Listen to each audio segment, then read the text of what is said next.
Assalamualaikum warahmatullahi wabarakatuh. Selamat pagi, siang, sore teman-teman semuanya.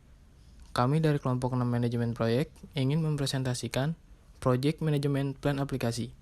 Bersama saya Chandra Faris Abdurrahman. Saya Ica Junita. Saya Ahmad Afki. Saya Muhammad Syihabuddin Firdaus. Saya Daniel. Baik, di sini ada 3 level dan 14 bagian. Oke, jadi ada 14 hal yang harus kita lakukan saat memanage aplikasi. Entah aplikasi Android, iOS, ataupun aplikasi web. Lanjut, kita masuk ke bagian yang pertama. Definition Contract Statement, yaitu mengumpulkan informasi untuk proyek sedetail-detailnya. Kita desain untuk tujuan apa? Apa untuk memperbaiki sesuatu yang bermasalah? Perbaikan apa yang harusnya diperlukan? Outputnya seperti apa? Dan sekarang kondisinya bagaimana? Atau ingin meningkatkan performansi bisnis perusahaan? Oke, kita lanjut di bagian kedua.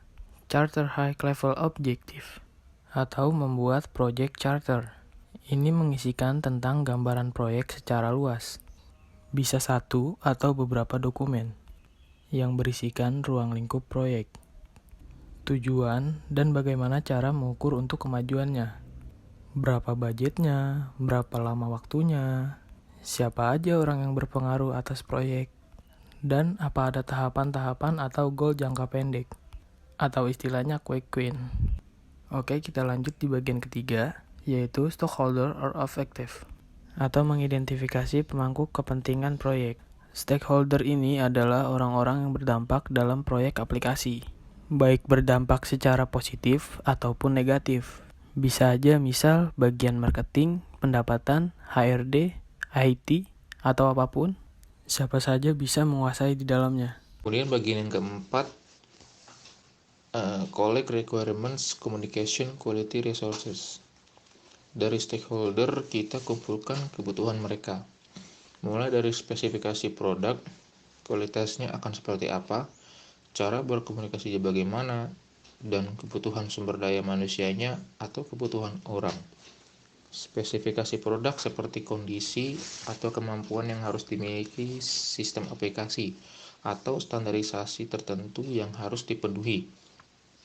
Cara berkomunikasi seperti media komunikasi atau bahkan bahasanya, dan kebutuhan sumber daya manusia, berapa orang yang diperlukan dan berapa jam kerja yang dibutuhkan. Hasil akhir dari pengumpulan kebutuhan tersebut adalah nanti produknya akan seperti apa dan kapabilitasnya akan seperti apa. Kemudian bagian yang kelima, scope description and assumption, membuat ruang lingkup pekerjaan. Ruang lingkup pekerjaan merupakan pendetailan lain dari project charter, berisikan penjelasan produk dan tujuan dari pembuatan suatu produk aplikasi.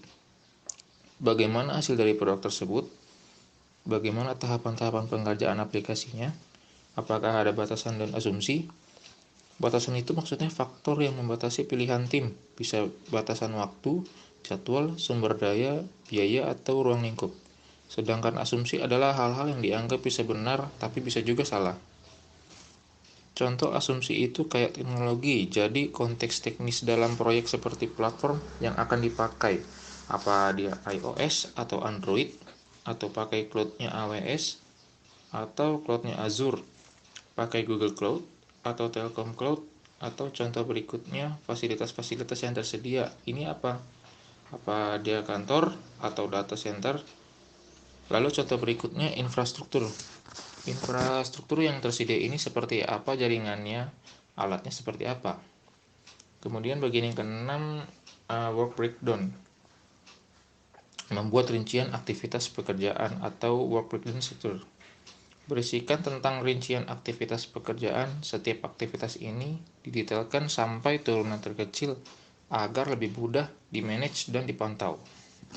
Selanjutnya, resources identify internal or external, atau perencanaan sumber daya manusia. Berisi tentang rincian sumber daya manusia, yaitu berapa orang yang dibutuhkan dan bahasa pemrograman apa yang dikuasainya. Untuk itu, kita pastikan bahwa sumber daya tersebut memenuhi kebutuhan. Selanjutnya, ada project schedule atau membuat jadwal proyek. Berisi tentang aktivitasnya, urutannya, dan perkiraan waktunya. Lalu cara membuat project schedule adalah yang pertama itu kita harus mengidentifikasi aktivitasnya. Yang kedua, urutkan berdasarkan prioritasnya. Yang ketiga, perkiraan waktu yang dibutuhkan setiap aktivitasnya.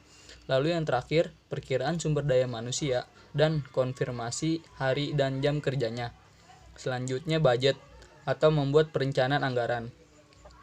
Kita sudah mengumpulkan data teknologi yang dipakai, mulai dari infrastrukturnya, jadwalnya, dan sumber daya manusianya. Dari situ, kita bisa mendapatkan anggarannya. Bahkan, kita bisa memperkirakan kebutuhan per minggunya atau bulannya. Selanjutnya adalah identifikasi resiko. Secara sederhana, resiko adalah kemungkinan terjadi hal yang buruk. Resiko melibatkan ketidakpastian tentang dampak atau implikasi dari suatu kegiatan sehubungan dengan sesuatu yang manusia hargai, seperti kesehatan, kesejahteraan, kekayaan, atau lingkungan. Seringkali berfokus pada konsekuensi negatif yang tidak diinginkan. Maka dari itu, ajak tim kita untuk mengidentifikasi resiko setelah kita sudah menemukan data resiko apa saja yang mungkin terjadi. Maka selanjutnya, jika sudah ketemu data apa saja yang harus diidentifikasi, selanjutnya adalah mitigasi resikonya.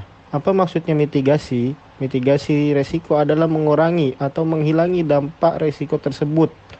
Dengan mengidentifikasi besar atau kecilnya kemungkinan resiko akan terjadi dan yang akan terjadi, dan identifikasi juga dampaknya pada proyek aplikasi kita. Ada 4 cara untuk memitigasi resiko. 1. Hindari resikonya. Contoh, kalau kita khawatir akan resiko kapasitas penyimpanan yang tidak cukup, maka kita siapkan penyimpanan cadangan. Kedua, pindahkan resiko bisa dengan membeli asuransi.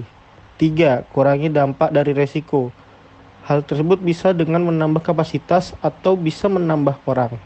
Yang keempat, kalau kita tidak bisa lakukan semua itu, maka terima saja resikonya. Kita bisa menerimanya dengan menyiapkan anggaran cadangan atau bisa diterima begitu saja karena tidak ada yang bisa kita lakukan. Selanjutnya, perbaharui project management plan. Kita cek lagi ruang lingkup kebutuhan anggaran sumber daya manusia dan jadwal kalau ada yang perlu disesuaikan. Maka kita sesuaikan di perencanaan proyek.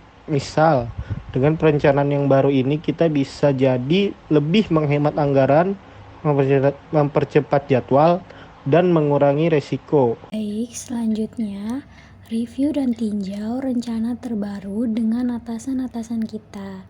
Ruang lingkup apa saja yang kita sesuaikan, jadwal apa yang kita sesuaikan, dan anggaran apa yang kita sesuaikan. Ketiga hal tersebut adalah kunci yang ingin disampaikan supaya atasan-atasan kita setuju. Nanti dia bakalan nge-review dan tanda tanganin tentang rencana terbaru yang kita ajukan tadi. Lalu selanjutnya, next execute control test close. Jadi selanjutnya kita jalanin uji kontrol yang rencana terbaru tadi, terus tutup apa yang kita sampaikan. Baik, mungkin hanya ini yang dapat kelompok kami presentasikan. Kurang lebihnya mohon maaf. Wabillahi taufiq wal hidayah. Wassalamualaikum warahmatullahi wabarakatuh.